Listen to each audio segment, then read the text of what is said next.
Bonjour, c'est Elisabeth. Allez, aujourd'hui, j'avais envie de faire une vidéo un peu différente de celle que je fais d'habitude, hein, où je vous présente des jeux de tarot que j'ai depuis un moment, ou des tutos sur le tarot, où je parle de coaching également. Et je me suis dit qu'aujourd'hui, peut-être, il était temps que je vous raconte face à face comment j'en suis arrivée à adorer le tarot, à l'utiliser dans ma pratique de coach, à l'utiliser pour moi, pour les autres. J'ai j'ai un petit peu de mal avec cet exercice, même si j'aime bien parler devant la caméra, mais parler de moi comme ça et de mon expérience, c'est pas quelque chose que j'aime forcément faire.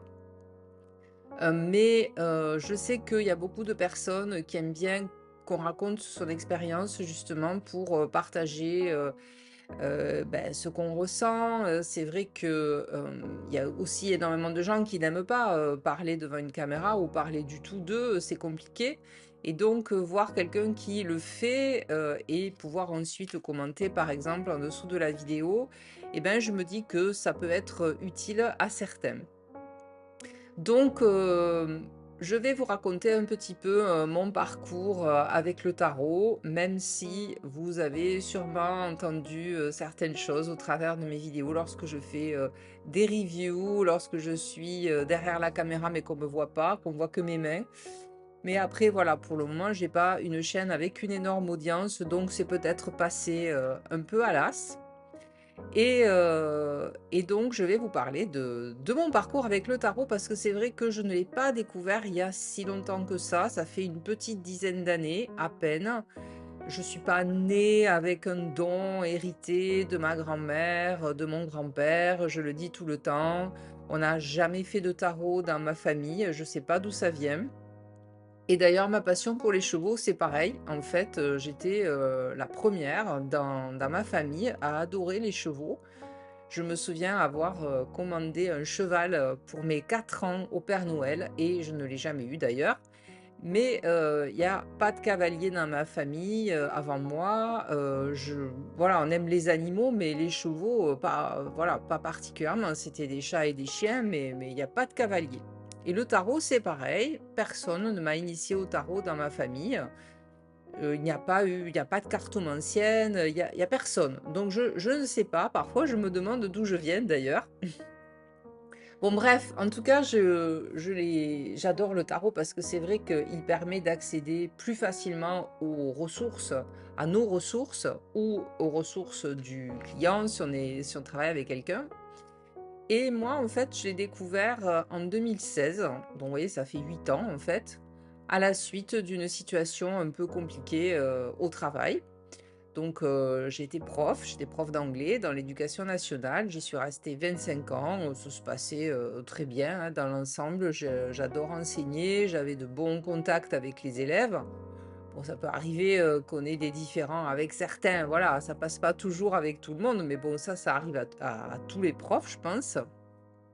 Et puis j'adorais, mon travail, jusqu'à ce que, je déménage dans le Tarn, à côté de Lavaur et ça faisait 16 ans que j'étais dans mon ancien lycée à côté, de Toulouse et je me suis dit: «Bon, je commence à en avoir un petit peu marre». Pourtant ça se passait très bien, mais bon, moi je suis quelqu'un qui a besoin de renouveler, des choses dans ma vie, régulièrement et j'ai remarqué d'ailleurs à peu près tous les 8 ans. Et je me suis donc décidée à demander une mutation, dans un autre lycée, à Lavaur d'ailleurs, parce qu'on m'en avait dit, énormément de bien et ce fut une grosse erreur et quand on dit, d'écouter son intuition, je ne l'ai pas écoutée et à l'époque, je l'écoutais d'ailleurs pas du tout. C'est-à-dire, c'est ce ressenti désagréable lorsque j'ai, fait ma mutation, sur, le site des mutations. J'avais un serrement ici, j'étais pas bien et je l'ai fait quand même. Et effectivement, j'aurais dû m'écouter parce que ça a été, la catastrophe. J'ai pas été bien accueillie du tout par mes collègues d'anglais, déjà et d'une. J'étais agrégée, alors je sais pas, j'étais la seule, il y avait toujours un petit peu de jalousie parce que bon, le milieu des profs, C'est pas parce qu'on est prof qu'on est plus intelligent que les autres au niveau émotionnel. Donc de la jalousie, on m'a collé une stagiaire, parce que personne la voulait, donc évidemment je l'ai prise et heureusement, elle était très autonome, donc elle a pas eu trop besoin de moi, mais enfin j'étais là, s'il y avait besoin. Et en plus, le lieu, qui était j'ai pas supporté en fait. Ce lycée, il y a eu des travaux toute l'année, mais au niveau des fenêtres, des classes, enfin on s'entendait même pas parler, dans la classe. Et puis, c'était en face de l'église, à Lavore. Je sais pas s'il y en a qui connaissent un petit peu, une église assez massive et je sais pas, il y a eu pas mal, d'histoires assez sanglantes comme beaucoup, dans beaucoup de villages, hein, par là, justement, au niveau du lycée, je sais que dans les travaux, ils avaient découvert des squelettes, etc. Je crois. Enfin bon, bref, historiquement, c'était assez lourd. Est-ce que c'est ça, plus les travaux, plus le changement de vie, parce que j'avais déménagé aussi là-bas. Donc changer de lycée, changer de maison, tout ça, je sais pas. J'ai eu, bon, l'année s'est passée et j'ai eu une altercation avec une élève un jour et en fait, je me suis effondrée et je suis rentrée chez moi et je n'ai plus pu remettre les pieds dans ce lycée. Alors heureusement, c'était la fin de l'année, donc avec ma conscience professionnelle, j'ai quand même corrigé les copies de bac. Donc j'étais en arrêt, mais j'ai corrigé les copies. Je suis allée au jury de bac et puis mais je n'ai pas pu revenir dans ce lycée. Donc je vous passe, les détails, mais il fallait quand même que je revienne travailler à la rentrée, donc j'ai demandé, une délégation rectorale à l'époque et tout l'été, je me suis dit: «Ben, tu peux pas en fait, revenir travailler dans le même état d'esprit que celui que tu avais parce que sinon ça va pas être possible». Donc j'avais obtenu une délégation rectorale, c'est-à-dire le droit de travailler ailleurs que là pendant 1 an. C'était à 1 heure de chez moi, à Mazamet. Mais je m'en foutais en fait de faire la route, je voulais absolument pas revenir là et donc tout l'été, je me suis dit: «Je vais travailler sur moi». Mais en fait, je sais pas du tout comment, j'ai découvert, le développement personnel. Là, par contre, j'ai un trou. Je ne sais pas comment je suis tombée sur, et ben, les cahiers de Lilou Massé. C'est avec ça que j'ai commencé à travailler sur moi. Donc Lilou Massé, c'est une intervieweuse, assez géniale. Bon, elle interviewe beaucoup de personnes dans le domaine du développement personnel et elle a fait beaucoup de cahiers qu'elle a appelés les défis des 100 jours, que vous pouvez trouver sur Amazon très facilement. Des beaux cahiers. Moi, j'adore ça parce que j'ai toujours aimé faire des cahiers de vacances, des cahiers d'exercices. Alors vraiment, moi, c'est mon truc. Je sais qu'il y en a qui détestent ça. Moi, j'ai toujours aimé les trucs, bien scolaires. J'aimais l'école, hein, j'y suis restée, 25 ans en tant que prof, plus, étudiante, pas mal d'années aussi. Donc moi, j'aimais bien avoir des cahiers, tout ça bien tenu, bien écrire et tout. Donc quand j'ai vu ça, j'ai dit: «Ah, chouette, je vais essayer». Donc je sais plus par lequel j'ai commencé, peut-être, celui su qui s'appelle «Avoir une vie extraordinaire», mais je suis pas tout à fait sûre non plus. Je vous dis là, il y a une espèce de trou de mémoire et puis, très vite, elle en a sorti un deuxième défi des 100 jours, qui était écrit en collaboration avec Sonia Choquette, qui est une médium américaine, que vous pouvez là aussi retrouver sur les réseaux sociaux, qui apprend à développer son intuition, comme beaucoup, de personnes aujourd'hui. Et comme Sonia évidemment avait, déjà, produit, des cartes oracles, que je vous ai d'ailleurs présentées sur ma chaîne. J'ai découvert les cartes oracles, voilà, donc «Ah, super et tout». Alors moi j'adore les livres d'images, j'adore les images, je suis très visuelle et puis évidemment, quand on découvre les oracles, de fil en aiguille, très vite on en arrive au tarot parce qu'en général, les personnes qui, travaillent avec des oracles travaillent aussi avec des tarots et là, revelation, c'est vrai, ça a été une révélation. De découvrir le système du tarot. Encore une fois, moi je suis quelqu'un qui aime bien les systèmes, qui aime bien les choses, les langages en fait. Et le tarot, c'est un langage codé en plus, symbolique, Alors là, je me suis dit: «Il doit y avoir tout un tas de choses à apprendre». Je pense que ça va m'aider beaucoup et ça peut évidemment aider les autres. Alors évidemment, je j'ai parcouru, internet à la recherche de d'informations, sur le tarot et vous le savez puisque je vous présente pas mal de jeux de Dorine Virtue, mes premiers tarots, ce sont les siens ou ceux en collaboration avec, son comparse, Radley Valentine. Mais bon, bah, écoutez, encore une fois, je vais pas renier comme elle, ce passage, entre ses mains, je veux dire, parce que, ces tarots, ce sont des tarots de toute façon, ils sont très doux, très bienveillants, voilà, ils sont un petit peu à l'eau de rose, c'est vrai. Mais en tout cas, ça reste un tarot avec, toute la structure, du tarot, évidemment, style Rider-Waite, bien sûr. Et je vais vous dire aussi pourquoi je préfère quand même le tarot aux oracles, bien que j'en ai, beaucoup dans ma collection, et il y en a qui sont magnifiques, hein, notamment au niveau du dessin, hein, du style et des messages aussi qui sont communiqués. J'aime beaucoup, par exemple, le Petit Lenormand qui est un oracle. Mais le tarot, si vous voulez, là, ça m'a tout de suite personnellement amené dans une autre dimension, celle du travail sur l'inconscient, sur les zones d'ombre.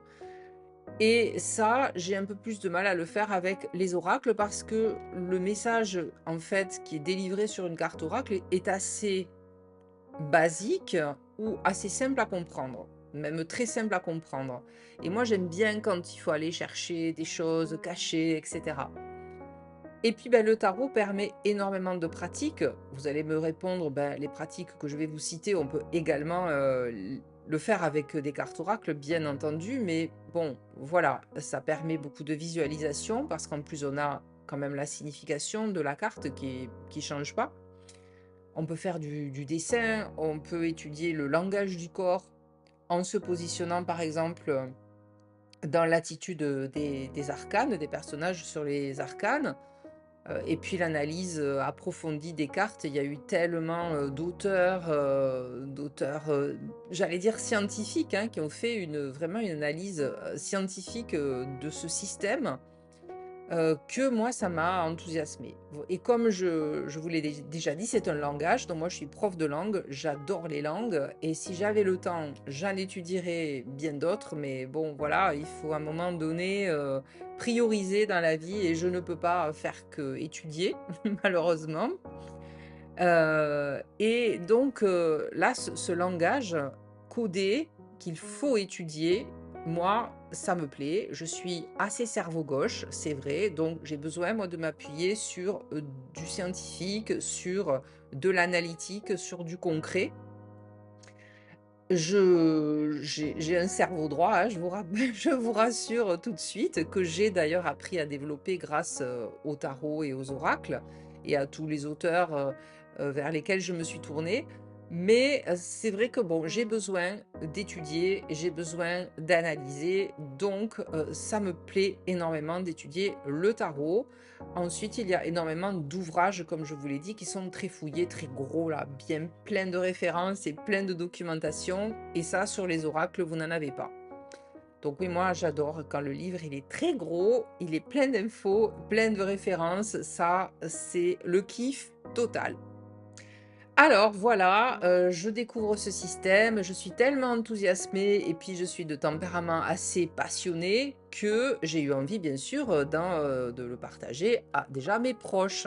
Donc mon compagnon, pas de problème, mon fils, pas de problème, mais le reste de la famille, ce ne fut pas, une affaire très simple que d'annoncer que j'avais commencé à travailler sur moi pour devenir une meilleure personne parce que j'étais un peu ciblée avec du caractère, pas forcément avec, comment dire? Une attitude, pensée positive et cetera. On n'est pas trop comme ça dans la famille, donc devenir une meilleure personne, alors ça, bon, pas trop compris. Et surtout, deuxième chose, que je m'intéressais à développer ma spiritualité au travers du tarot, donc de l'ésotérisme. Et là, j'avoue peut-être que j'aurais mieux fait de me la fermer et de garder tout ça pour moi ou alors en tout cas de d'y aller pas à pas. Mais non, j'étais tellement enthousiaste, je dis: «Mais c'est génial!» Alors je commençais à l'époque, à proposer des consultations pour m'entraîner, sur Facebook, gratuites et tout. Je mettais des publications sur, le tarot des anges de Dorine Virtue et là, ma famille, ils ont cru que j'étais complètement passée du côté obscur, alors que moi je voulais passer du côté lumineux. Ils ont pensé que j'étais folle, ma famille, mon amie, ex-amie, la plus proche à l'époque, ils se sont dit: «Bon ça y est, elle a pété un boulon». Et ça a été très compliqué en fait, de, parler de ça et je peux toujours pas d'ailleurs en parler énormément, mais c'est pas très grave parce que évidemment j'ai rencontré, en cours de route d'autres personnes pour qui le tarot est également, très important dans leur vie et avec qui j'ai pu, parler, de cette pratique et puis évidemment je me suis formée, donc là aussi j'ai rencontré, des personnes.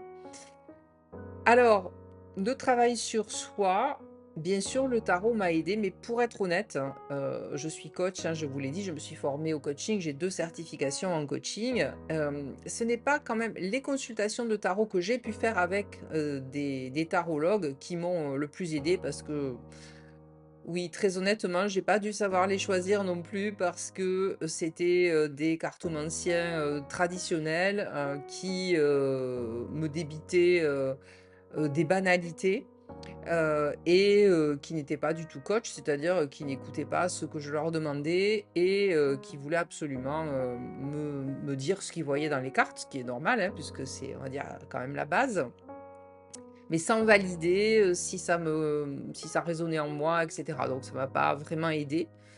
En revanche, j'ai eu beaucoup de coachs. C'est vrai que j'en ai utilisé plusieurs. Certains pareil, alors aucun intérêt, mais plusieurs de mes coachs que je vais citer, là par contre, m'ont énormément aidé à, on va dire, cranter au niveau supérieur. Notamment mon premier coach, à qui quand même je rends hommage ici, qui s'appelle Yves Orduna, qui a plus ou moins arrêté je crois, aujourd'hui. Et qui était un coach de Montauban, hein, donc comme j'avais déménagé dans le Tarn-et-Garonne, il était, bah, j'ai pris, Google et puis, je sais pas, il m'a intéressée. Alors il était très, très spirituel, il citait beaucoup la Bible et cetera, donc c'était un peu bizarre pour moi, mais c'est vrai qu'il m'a fait découvrir, le coaching et la dimension des croyances limitantes, par exemple et d'être responsable, en fait, de sa vie, pas de ce qui nous arrive, mais de comment on réagit à ce qui nous arrive. Donc j'ai beaucoup résisté parce que, et ben voilà, c'était nouveau, je savais pas trop quoi en penser. Et puis une fois qu'on a enfin compris, comment marche notre cerveau par exemple et cetera, bah, là vraiment, là ça a été là aussi une révélation. Ensuite, j'ai eu une coach américaine, Cara Flowers, pendant 1 an, qui m'a beaucoup aidée sur le business.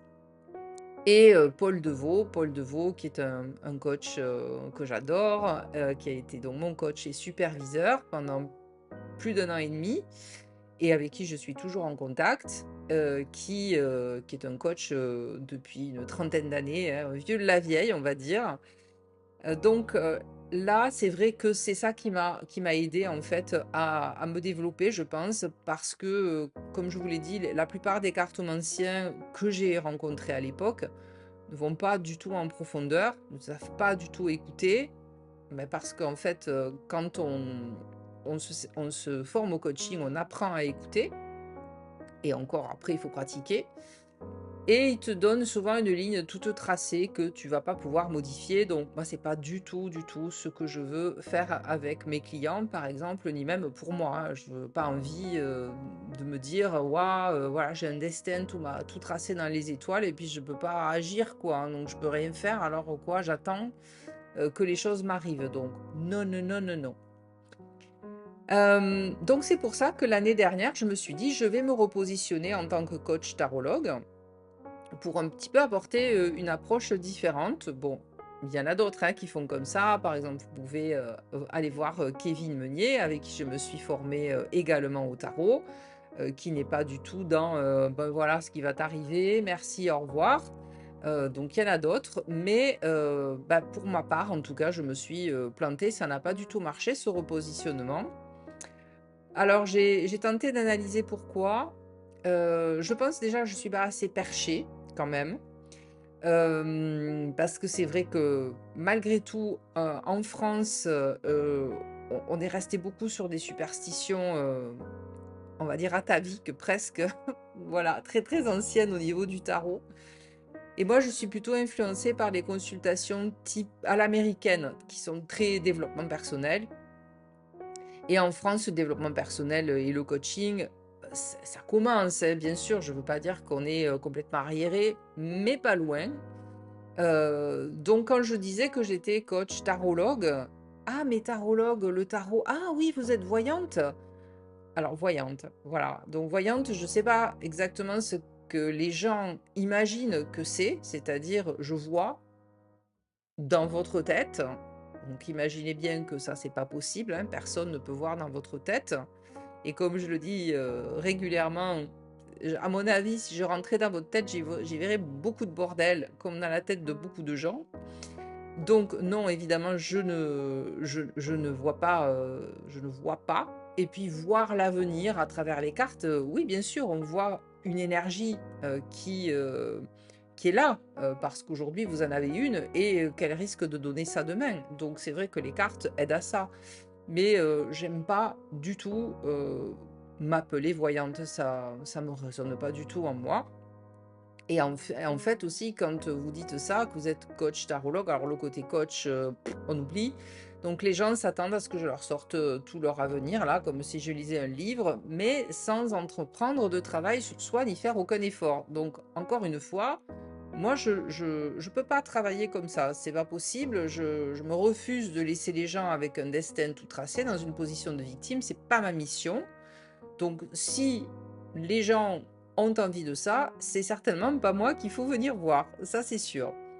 Donc je me suis plantée, bah, c'est pas grave, hein, dans la vie, voilà, faire des expériences et puis on apprend de ses leçons. Donc aujourd'hui, je me repositionne sur le fait que je suis coach et puis j'utilise l'outil tarot dans mes consultations, heu, pas forcément à chaque, séance d'ailleurs, et avec ceux qui en ont envie. Voilà, parce que je sais que ça peut faire peur, notamment certaines cartes, donc pas de souci. La personne ne veut pas, on n'utilise pas. Mais moi, j'ai vu quand même à quel point le tarot était essentiel pour travailler sur soi, du moment qu'on sait écouter et accompagner la personne par des questions, comme on dit en coaching, des questions puissantes. Alors, je ne vais pas vous faire une vidéo sur les questions puissantes aujourd'hui. Vous pouvez aller voir là aussi sur Internet et même sur YouTube. Vous allez avoir des vidéos de coachs qui vont en parler mieux que moi. Mais pour moi, une consultation de tarot, c'est comme une séance de coaching. Il s'instaure un dialogue entre le coach et le consultant. Si vous ne voulez pas dialoguer, si vous ne voulez pas parler de vous, si vous ne voulez pas valider les ressentis que j'ai, par exemple, quand je lis les cartes, encore une fois, il vaut mieux que vous alliez voir quelqu'un d'autre que moi. Alors après le tarot dans ma vie, très franchement, je ne l'utilise pas tous les jours dans ma vie pour prendre des décisions quand même, hein. Je ne vais pas à chaque fois que j'ai besoin de prendre une décision, sortir mon jeu de tarot. Je m'en remets, aussi à ma jugeote, à ma boussole interne, à mon intuition, vous l'appelez comme vous voulez. Mais souvent quand même, je le consulte pour avoir une tendance par rapport à une situation. Alors par exemple, je vais, vous montrer, un tirage que j'ai fait pour moi. Et je vais vous expliquer, la prise de conscience que j'ai eue, par rapport à ce tirage. Alors j'espère que vous le voyez bien parce qu'il y a la lumière, la ring light et peut-être que ça fait un peu des ronds. Donc vous voyez ici, vous allez vous dire: «Quoi? Qu'est-ce qu'elle a fait?» Alors c'est un exercice qui a été proposé par Mary Greer dans son livre, 21 Ways to Read a Tarot Card, dont je vous parle souvent, qui est hop, je l'attrape ici. Voilà, alors Mary Greer, grande dame du tarot qui n'a pas été traduite en français et qui est, j'adore parce que c'est à la fois théorique et pratique. Donc on fait des exercices. Et là, elle proposait de dessiner de faire un tirage à 3 cartes en fait et de fondre les 3 cartes dans un dessin comme on voulait. Il fallait qu'on prenne les éléments qui nous parlaient, se mettre un minuteur, de 20 minutes pour pas, dessiner pendant 10 ans et donc mon tirage passé, présent, futur, c'était, donc avec un Rider-Waite classique, la papesse en position passé, le jugement en position présent et le 8 d'épée en position, future. Et ma question c'était: est-ce que, je vais trouver un travail salarié d'ici la fin de l'année? Oui, parce que, en fait, mon activité, périclite un petit peu d'indépendante, donc je voudrais retrouver un travail, de salarié qui m'assure la sécurité financière pour pouvoir, à tête reposée, relancer mon activité de coaching. Et donc évidemment, quand j'ai vu le 8 d'épée en position future, j'ai dit: «Aïe, aïe, aïe, c'est mal barré».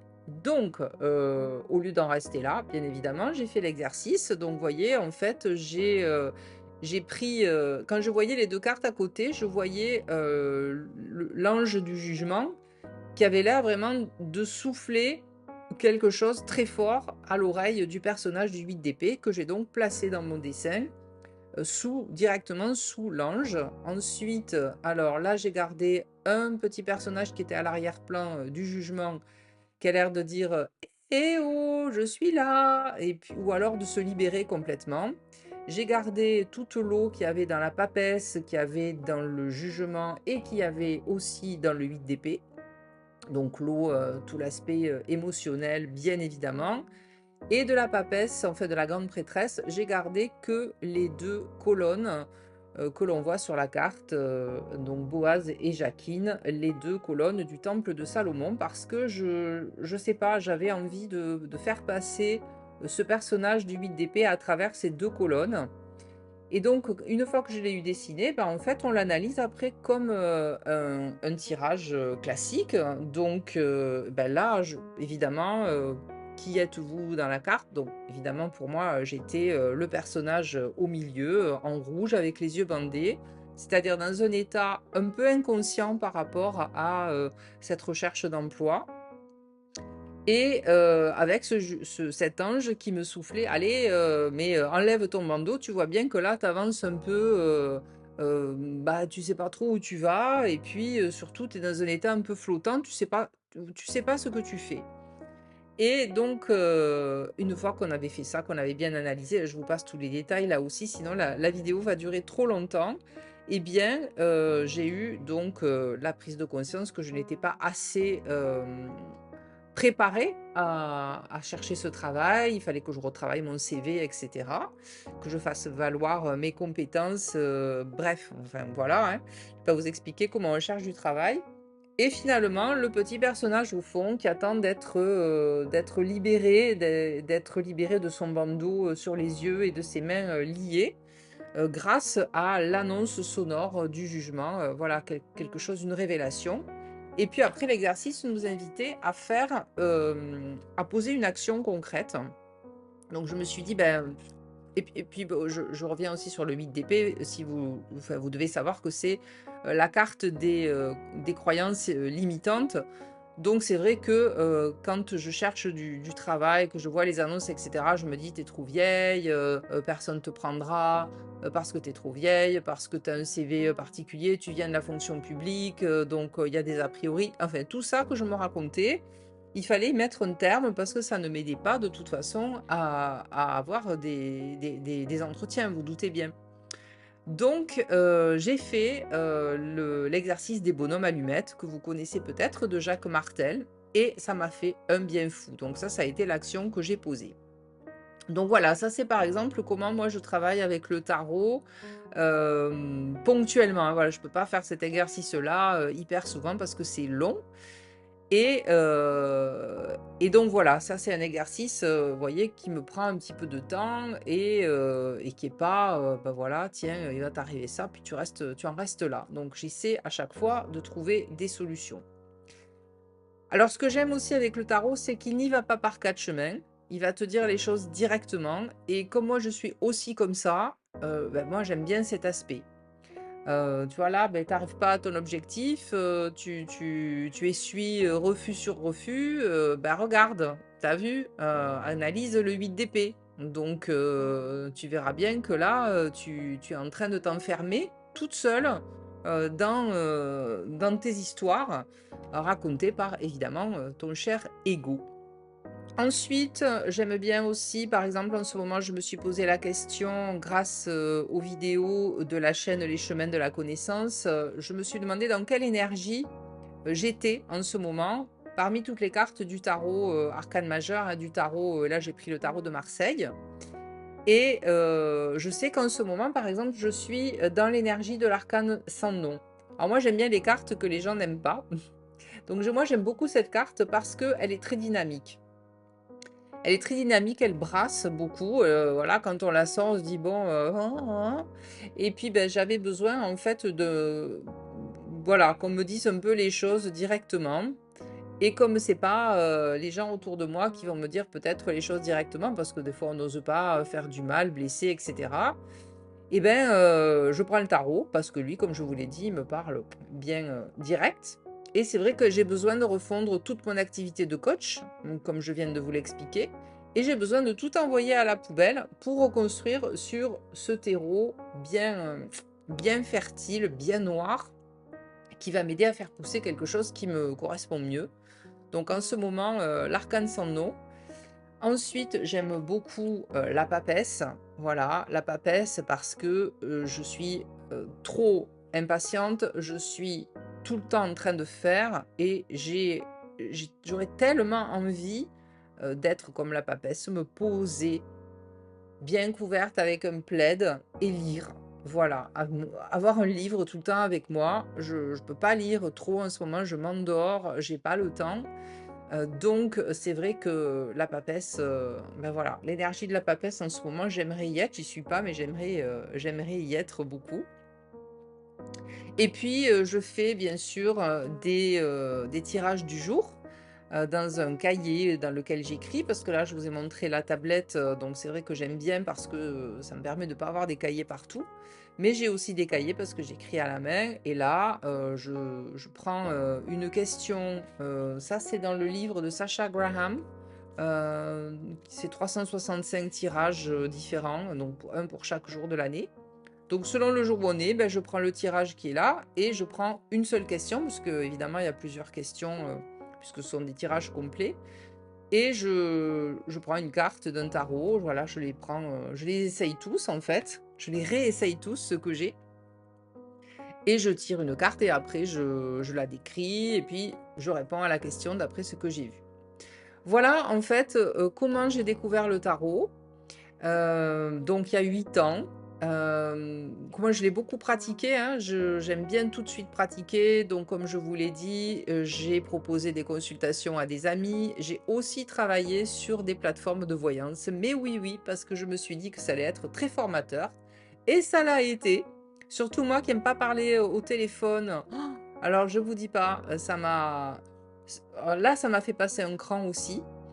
Donc voilà comment j'ai découvert le tarot, comment je l'utilise au jour le jour. Alors j'espère que j'ai pas été, trop longue, mais c'est vrai que j'adore ce format, vidéo parce qu'on est chez soi, on est tranquille et puis finalement, c'est une façon de se parler à soi-même autant qu'aux autres. Donc moi je vous conseille quand même d'essayer ce format, de vidéo, si vous avez envie de parler. Alors pas forcément pour en faire une chaîne YouTube, mais pourquoi pas? Après tout, il y a énormément, de seniors qui se lancent parce que, ben oui, moi aussi, hein, je suis bientôt senior, j'approche de la soixantaine et c'est vrai que partager son expérience quand même, surtout quand on en a, hein, puisque comme je vous l'ai dit, 57 années de vie, dans laquelle j'ai vécu beaucoup de choses, assez difficiles, assez challengeantes, et très belles aussi. Bah, autant que ça vous serve, à vous qui entrez dans cette période, on va dire dernière partie de vie peut-être, ou qui êtes déjà, bah, d'ailleurs, voilà, autour de la cinquantaine ou un petit peu plus. Et où on se dit en plus dans cette, voilà, je sais que moi je me dis, à mon âge: «Bon, allez, à quoi ça sert que je me prenne la tête maintenant pour ce qui me reste de temps à passer sur cette terre?» mais que je me la prends quand même parce que, heu, même si on avance en âge, enfin, c'est ce que je remarquais pour moi, hein, on a toujours envie de devenir meilleur, toujours envie de s'améliorer et toujours envie de progresser. Moi, je me dis pas que ma vie est finie, je me dis que, peut-être que là, en fait, à partir de 50 ans que j'ai passé et toutes les années qui me restent, ça va peut-être être les meilleures années de ma vie parce que, on se prend quand même moins la tête sur certaines choses et je vous ferai d'ailleurs, probablement des vidéos à ce sujet. En tout cas, je vous invite à réfléchir vous aussi à vos propres expériences avec le tarot, également avec le coaching, à poser des questions si ça vous intéresse, de découvrir, des tirages que je fais, des jeux que j'ai ou tout simplement si vous avez envie de partager, vos ressentis sur cette période, de vie donc, après 50 ans. Et bien sûr, si cette vidéo vous a plu, je vais vous inviter à vous abonner à ma chaîne, à commenter et bien sûr à partager, vos expériences, vos réflexions en dessous de la vidéo. Voilà, en tout cas merci de m'avoir écouté. Je vous embrasse et je vous dis à une prochaine fois. Bye bye.